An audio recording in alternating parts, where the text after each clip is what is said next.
Chelsea Football Club, the owner, or rather the co-owner, Todd Boehly, seems to be wielding the power in terms of sacking. The latest, director to be sacked from Chelsea Football Club is the commercial director known as Damian Willoughby, who was sacked for sending inappropriate messages to a female finance agent. And this is coming just 2 weeks after he was signed by, Todd Boehly to help Chelsea boost its commercial revenue. Remember, Chelsea earned £153 million last season from, various commercial arms. But that's not enough when you consider that other teams are raking in way more than that, talking about other big teams. And you had them with Damian Willoughby brought on to just shore up those serves, but that hasn't helped matters considering his actions. Now, it must be said that for Damian, the inappropriate messages is sent to the female finance agent known as Catalina Kim was before his appointment as Chelsea's commercial director, as I said just 2 weeks ago. But that hasn't stopped Chelsea from giving him the boot, saying that the actions are not in tandem with the club's values when it comes to inclusivity, diversity, opportunity, as well as mutual respect and dignity within the workspace of Chelsea Football Club. Now, it must be said that for Damian Willoughby, this isn't his first stint with Chelsea Football Club. He worked with them from 2007 to 2010 before leaving the club. And for Kim's firm, that's the lady in the eye of the storm, a firm known as C&P Sports Group, were part of British property owner Nick Candy's bid for Chelsea Football Club earlier this year before the club went to Todd Boehly himself. And when she heard about his appointment, she showed the messages to Chelsea's head of business known as Tom Glick, who signed or who appointed Willoughby, and as a result of the various messages, he has now gotten the boot. Now we've learned that the part of the messages that were exchanged, talking about the inappropriate messages, you had Damian asking Kim if she was naked, if she was interested in sexual relations, among others, and also allegedly posted a sexually explicit video within the context of the chats they shared. Again, as I said earlier, all of these happened before Damian Willoughby was signed by Chelsea Football Club, or rather appointed by Chelsea Football Club about 2 weeks ago. But notwithstanding, that hasn't stopped Chelsea from giving him the boot. And it's just a way of saying that, the values of the club will be held in high regard, regardless of whose ox is God. And Chelsea's commercial director is now out of job. I'm sure Chelsea Football Club will be looking for ways to replace him as quickly as possible, even as the club looks to, shore up its commercial revenue. For Kim herself, she revealed that, the text messages, left her a bit, disturbed, and she repeatedly rebuffed his advances and also reminded him that he was married.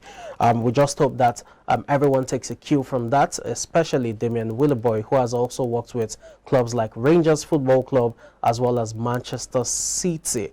Well, away from there, let's talk about a sad incident that happened about 3 years ago, and that's about Emiliano Sala's demise. Now, the new revelations are coming out in that regard. Remember, Emiliano Sala used to play for Nantes Football Club in the French League 1 and was signed by Cardiff City, who were then playing in the Premier League, for a record £15 million, a club record, it must be said, £15 million. It was unveiled, you had the the unveiling, the presentation and all. Unfortunately, he couldn't kick a ball for the club before he passed on in that unfaithful plane crash. And, it was he alongside his pilot, David Ibbotson, whose body was never recovered. That crash took place in the English Channel, and when it was en route, Cardiff to, resume playing for Cardiff City. Now, the latest about that sad incident is that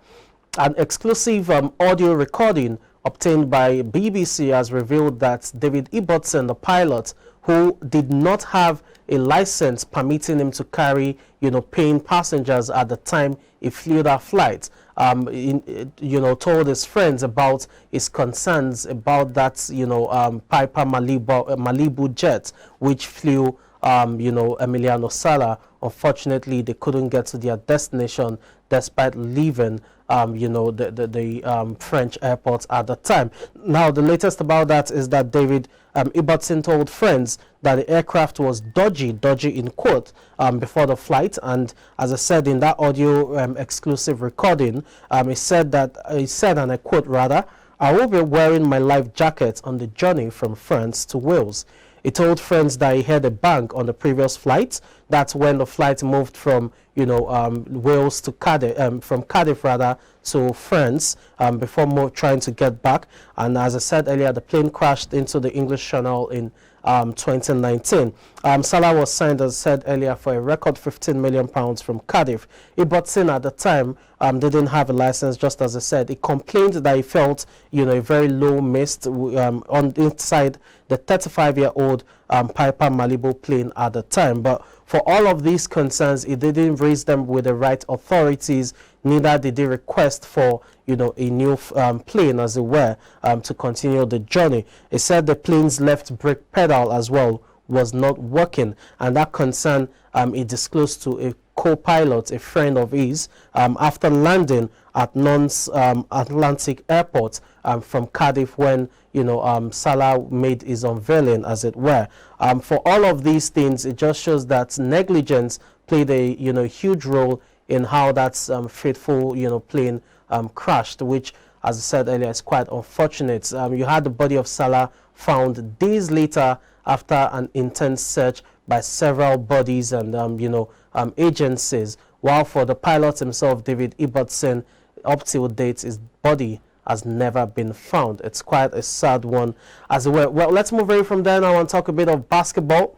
And it's all about Anthony Edwards at this point in time. Anthony Edwards, yes, the guard of the Minnesota Timberwolves, who is starring so well for them, has been fined by the NBA $40,000 for his homophobic slur during a video he posted on Instagram, which he has since deleted and apologized. He took a recording of a group of people on the sidewalks and made homophobic slurs towards them, anti-gay comments, you want to call it, as it were. And as a result of that, he had infringed on the NBA's guidelines when it comes to protocols, conduct, especially for players on and off the pitch. And as a result, has been fined for $40,000, an equivalent of £31,000, it must be said. It will be intriguing to see how the franchise, talking about the Minnesota Timberwolves, decides to punish him in the coming days. But we've not heard much from them. It's just been Anthony Edwards himself, known as Ant, who has decided to apologize on social media and has also welcomed the NBA's decision to fine him for his actions.